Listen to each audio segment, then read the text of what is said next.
Wanti dede bindine Karra kirti finfinne Wanti dede bindine Warra pada godana isaan Sanai bayyana hordofaa tufaa humnaati isaanis hordofaa humnaatti dhaabbatee abba itirraa fudhatte jechuudha kolfaa asitti bara baraanuma godhamamoo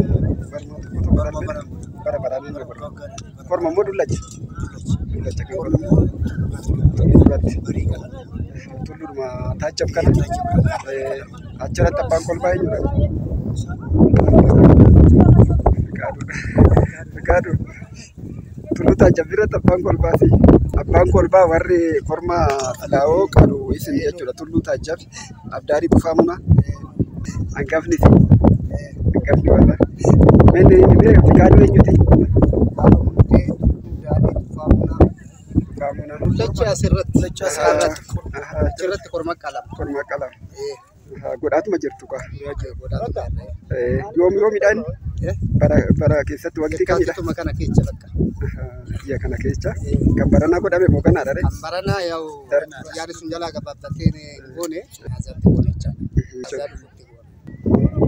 ta'uudha dura kana waa'ee seenaa tufaamuun akkasumas tullu taajjab kana saa'ee fi ashannaa fi haasofsiifnee ji'a tokko ji'a lamaan duraanii amma immoo malkaa wasarbii irratti wal argine waa'ee gabbaraa fi kenna malkaa wasarbii kana immoo nutti himnaan kaanee too dhufne lafti kun immoo lafa garmaamaa wayii fakkaata amma akkanatti yoo ilaalan lafa diriiraadha dur maal ture mee lafti kun bakki kun bakkeen kun maal jedhanii isinitti himanii an beekta seenaadhaan malkaa wasarbiitiin beekama haa ta'u warra hordofamee waa'ee seenaa tufaamunaa waan baay'ee dubbatama weellistoonni baay'een irratti sirbaniiru seenaan baay'een irree waltajjii irratti irree waltajjii mootummaatis waltajjii gurguddaa irrattis waa'een tufaamunaa hin ka'a garuu qe'een isaa akka kanatti jira ijoolleen isaanii kuun faca'anii kuun immoo saayifaa silaa buna karaa irratti gurgurti arginee waraabnee dabarsine kana ture mees maal jettamee akka warra tokkootitti warra hordofaa eenyuun jettee maqaa keetirraa ka'e kan kee maqaan Sannay Bayyana tole mee akkamitti yaadamee waa'ee warra tufaamunaa kana maal otoo akkam ta'e wayya jetteetu jechuudha eenyutti himatu eenyu bira dhaqumee jarri kun amma qe'ee kanatti deebi'uudhaaf amma maasitu akkaataa warra tufaamunaa amma akka gosaa kan jirru nu amma ijoollee isaati Bayyana hordofaa tufaateeni innis saba tokko warra tufaamunaati warra tufaamunaa maatii tufaamunaa jedhamne kan jirru amma warra asumatti dhalataa amma sitti nu argiteetu wal jaalannee wal fikirii qabnaa maal haa goonu kan jennu kanaan wal bareennee biyya bareechine biyya akkaabii asii hunduu kottaa inni malkaa irratti warra akabbar warra malkaa beeku warra uumaa beeku waaqa hin kadhannaan nuu roobaa hoggaarraa asumatti waaqni isgoodee nu roobee maaddin nu dhiyaate hundaallee akkasitti gudunyaatiin bokkaan edee isgoo innee kadhannaa garaa fayyaa kadhannaa waa'ee nuu roobaa biyya nagaa nuu godheennaa waaqa hoo kadhannu waa'ee nuu ragaa waa'ee tufaamunaatiin immoo maasitti akkaatee waa'ee tufaamunaatiin hundi haasofnoonni warri baddaa warri tufaamunaatiin yorii yereen nu laalu hin jiru nugini warra akkaabii jaarsa durii hin beeku warra seera beeku nu jiran malee bakkee tokkotti warra tufaamunaa warra fagoo beeku warra qabaabii wakkaatti argitutti seera bootaa kanarratti meedaa kanarratti mul'acha gallee waaqa kadhachuuf har'a bootaa kanatti agarra. Hoolaa cabbii eessatti godhama? hoolaa cabbii malkaadhuma kanarra miti?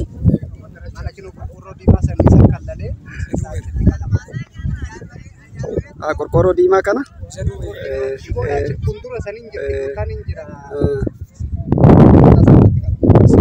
Hoolaa cabbii achitti godhama. Eenyu qala isa? Isitu qala jechuudha. Hundi abbaa keetii qalaa ture. Haa ta'u warra goota qabootirraa inni jechuu barbaade. Mee hanga sirratti abbaa keetirraa sitti darbe miti? Abbaa kiyyarraa natti darbe abbootuma keenyatti waliin ture. Abbaan kiyya sabbaasaa wajjiniin kalaan abbaa Riqaadoo abbaa Shannaarii waliin. Yaa hoolaa cabbiitis numatu qaba abbaa kiyya qaba. Tarma darbaa nutti dhufe. Yaa okaa erga abbaan isaanii boqotanii Riqaaduudha. Riqaaduun gisee qabu. Abbaan kiyyaa yoo dhaqqabe Riqaaduudhaan gisee lama sadii. Eegasii immoo abbaan kiyyas qonnaan inni bakka aanee fi kaaduu wajjin uummatu qaba. Isin lamaantu jechuudha. Hoolaan cabbii yoom godhamaa?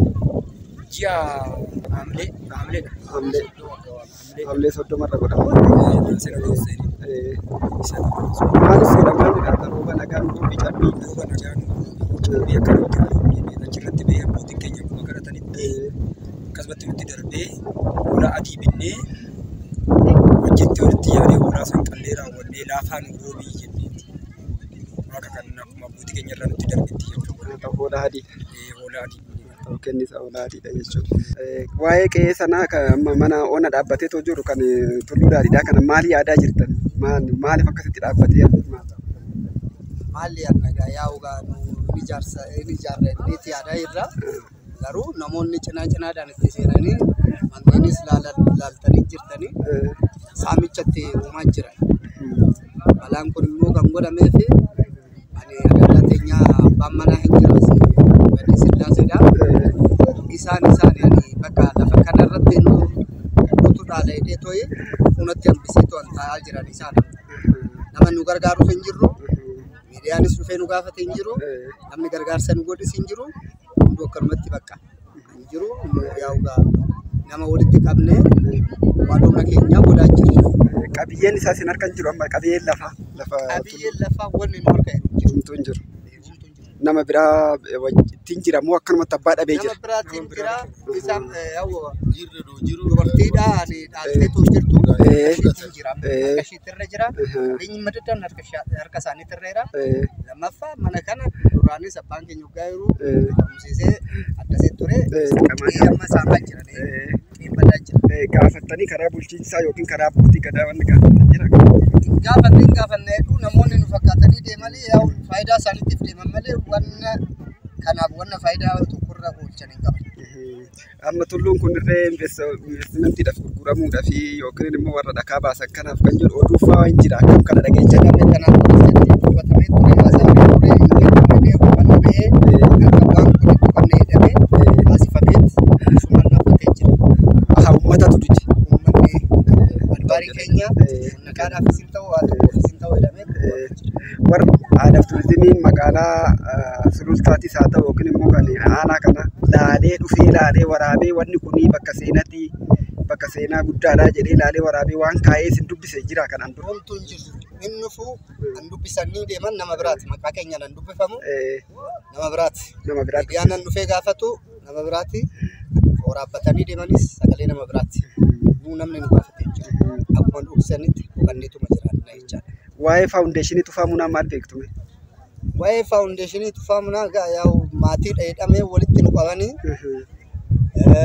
eeyyamni itti ba'ee guutaan kenname Addisuu Gabaa yaa'u isaa irratti amma qarshiirree walitti qarshii baay'ee funaan maatii Tufaa Munaatti murramee walitti nu qabees hin jira maatii Tufaa Munaatti jedhamee harka guutuutti yaa'u baay'ee bayyana jedhamti. Ishiin akka wanni ittiinis walitti funaanname faawundeeshinii sun jalqabame waan irra ga'e nu dhoksanii dimshaashumaan isaan cinaadhaan nama biraatti galchanii waan isaan itti fayyadaman beeku. Naan nyaachaa jiran waa'ee faawundeeshinii beeknu ganzaba baay'ee irratti baafa. Dhufanii bakka kana laalaniiru warri koree faawundeeshinii sana. Wantu waan dhufeedhaan hin jiru. Bakka afananiituma akkasumatti taa'ee jira. Namni maalirra keenya jedhees gaafatee hin jiru. Uumaa isaanis deebiin hin deebifne kanarree. Warra kabbadaa godaanaa hoggaa ganama dhuftamuu saamii gadi dhufanii harkaatti irreeffattanii ceetamuu akkasitti dhuftamnee bakkee kana dhufan.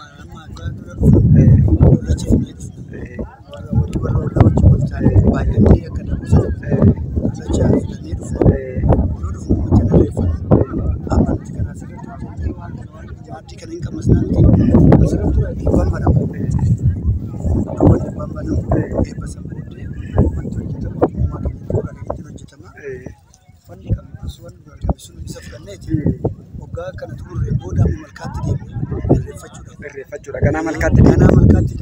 Amma marga qabannee allaattuu qabannee waan jiidhaa qabannee jechuudha. Yaa Rabbi ati nu jiisi.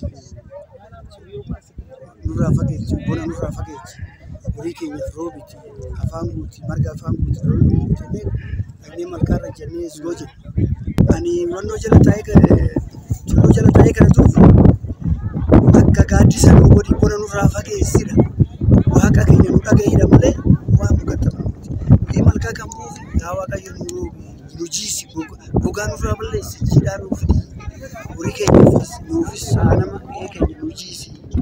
Waraana hamaa nurraa qabii tolaa nutti qabii jedhee kadhachuufi malee waaqa kadhata bakka sanatti jiidharra taa'ee jiidha kadhata. Tulluu gaaddisa jala taa'ee tulluu kadhata. Akka bona nutti dhufneef malee waaqa namni biraa odeessisanii. Naggasaa Tasammaa eenyuti? Tasammaan kan eenyuti? Dabaleen kan eenyuti? Qorichi kan eenyuti? Jimaan kan eenyuti? Gosaan guutos. Haa ta'u tole. Mee har'a egaa malkaa Wasarbii irratti wal argine. Malkaa Wasarbii turma godhaa turtaniiti. Mee akkamitti godhamaa eenyu godhaa ture faa akkamitti beektu? Waa'ee Tufaa Munaatiinis wal qabsiistanii. Dura akkanumatti masqalli hin jira.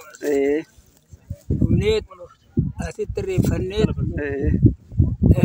hin jira balballi keenya mana isaan farda yaabbatanii gaalee qabannee gaashaa qabannee sani gadi kaawoo jennee waaqa kadhannee rabbi kadhannee hundumaan nu jirachiisu hundumaan nu wajjiisanii isaan bakka dhiichisaa isaanis gaashaa qabannee hundi keenya taphachaatu bade. Masqala. Masqala. Masqala jechuun dhuftan. Masqala barii.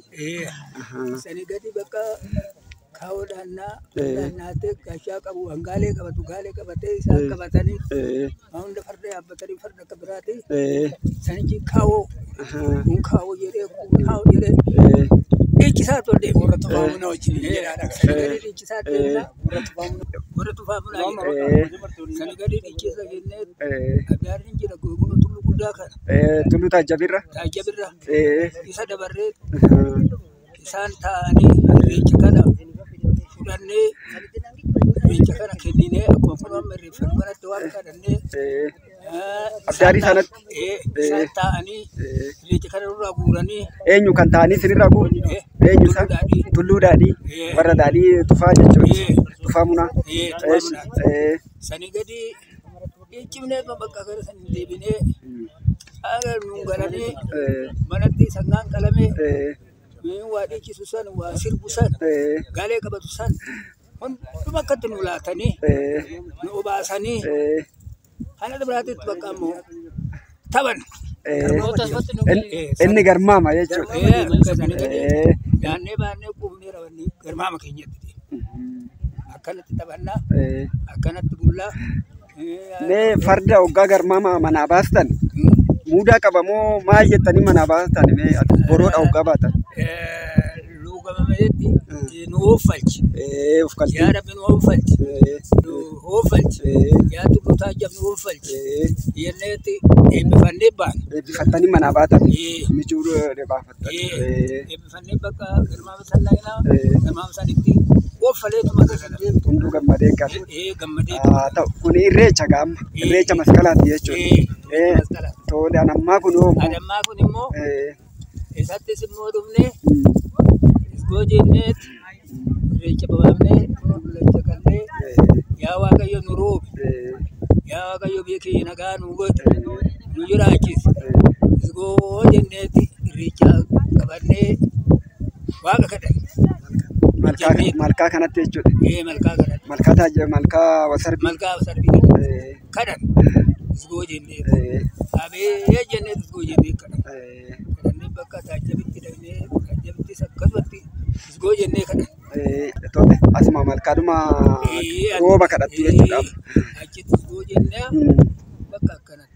Mee hoo kadhattan akkam inuma rooba? Inuma rooba inuma milkooftu gilee baay'ee inuma rooba. Milkiin inuma jira. Amma torbanarraa hoggaarraa asitti isgoo jennee abeet oduu jennu oduu nyaannee dhugnu itti gadhiisee nu roobe. Rooba roobe. Rooba nu roobe. Kan nu dhiise. Milkiidha. Sani gadi nyaates ngaates kun gatee kun fudhatee deeme malkaa gararratti roobaan nu coolleche bakka coolofneetu bakka alamii kanan akkana. Kana hunda qaba jechuudha malkaa Wasarbii haa ta'u milkii kana hunda qaba jechuudha. Haa ta'u mee eenyu isiniin jedhu abbo? Dibaabaan kan eenyuti?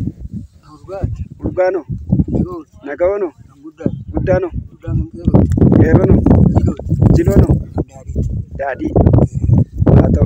Gosaano? Gimbichu jalatti wasarbi manni warruma tufaamunaati jechuudha guutuu jechuudha. Warruma guutuu tokkuma jechuudha. Guutuu jechuudha warri ammaas jiru kun jechuudha. Warri sirna kana godhachaa jiru. Abbaan kolbaa eenyu? Abbaan kolbaa? Waan hangamni tulluu daadhii guddaan mee seenadhuma malkaa wasarbii kanas akkanuma ammoo abdaarii tufaamunaa mana daadhii tulluu dhaabbatee ona ta'ee taa'u kanarree qe'een isaa akkanatti onee jira. Egaa isaan isaatirree nama biraatiin qabiyyeen isaa namaas hin jirreen jira. Egaa Fiqaaduu fi Ashannaa fi Faanti immoo warri sanyii sanaan jirani. Mee ona kana akkanumatti manni kun oneetuma taa'aa jettanii manguddoo mee maal goonaa oduu maal joonettanii waan kana dura dubbattan jira yookiin wanni immoo gara fuulduraatti yaaddan jira qe'een kun akkanatti onee taa'uunsaa kun biyyumaafuu gaariidha. Isa manguddoo warra xinnoo lafa darbee beekaa. Haa ta'u malee garuu jira. Itti jirtu. Ittuma jirre fuulduratti ijoolleen jirti. Nu jabaatanii tooyyuu bootan jira ammas hin tuqamne iddoon hin tuqamne ittuma jirra amma irraatitti gorfannaa isaanis akka ijaarratanii hunduu hin jira hin hojjenna fuulduratti danda'anii tokko. Maaliif onni namarra taa'uun gaa isin caalaan beeku falfala jedhama. Maaliif namni amma kana manni kun wayiifuu dhaabbata. Ragaa wayiitiif dhaabbata. Manni kun bara amma kana hunda dhaabbatee taa'ee jira. Deebisee abdaariin sunillee namni qe'eetti deebi'ee abdaariin irree gabbaraa fi seera hundaa guutuu qabaatti ture. Abdaarii sunillee waan dhiyyana dheebote fakkaata. Mee abdaarii sana baatanii duraan ni baay'uu fi daddarbaa achitti qabu amma qaba? Hin qabu. Tulluu Saacca biratti qalanitu. Tole. Maaliif gaarii asirratti oduu akka uumaa ganamaa kan xintii ganamaa oduu jiraate waan isa akkatti nuti hin cakkabu. Nuuroo guddaan nuuf bu'a. Jabaan xiqqaan nuuf guddata. Beekaa nuuf kenna. Amma wanni kun ta'uu danda'ameef dhuguma hunduu qe'eessan gara galanii jaarsi biyyaatis hin jiru. Sila kana ta'eef qe'een sun olee hafe. Ulfaa sun yookaan hin jiraa yookaan hin jiru. Waan nuti cakkanee kana ta'uuf guddaan nu buluu diduuf beekaan argachuu dadhabnuuf waan nu na'uu markaan nu na'uu diddee nutti jabaatuuf kanuma kanas immoo ammas hin kadhannaa malkaatti hin boonyaa rabbi beekaa nuu kenni kan nu bulchu. Amma laale qonna san keessa amma kallachi jiraachuu danda'a. Caaluu callee jaachuun jiraachuu danda'a. Yookiin ulfaan gosaatirree hin beekamu. Gaa warra hangafaati mitiree warri tufaamunaa kun hangafa mitiree guutoo keessatti warri hangafaa immoo kallachaa caachuu qaba waan baay'ee qaba. Amma manni kun waan kanarree baatee yoo dhaabbate hin beekamu. Mee kana amma manguddoon biyyaa isin gara fuulduraatti gaa aadaa waan biyyaati waan nama tokko waan nama lama yookiin warra tokko lamaati miti waan biyyaa kana sirriitti yaadati waan mee akkam yaadamee gara fuulduraatti wanni akka beeknutti mee hiikootti goonee teenyee kana yaadti iddoon jiru beeku suni taa'ee wanni kun waan nutti jabaatee waan nutti dabuuf waan nutti jakkaneef kana warri seeraa kun warri hangafa kun dirree irratti nu kabajamee nullee kabaa goonee isaan qe'eetti akka nu mul'atanii wanuma sanillee warra efertuu afuuruma isaaniitillee warra deemee san dubbisanii asaaba sana akka seerri nu qajeelu dhugaan akka nu deebitu uuman durii xintii masarratti akka nu deebi'u jedha.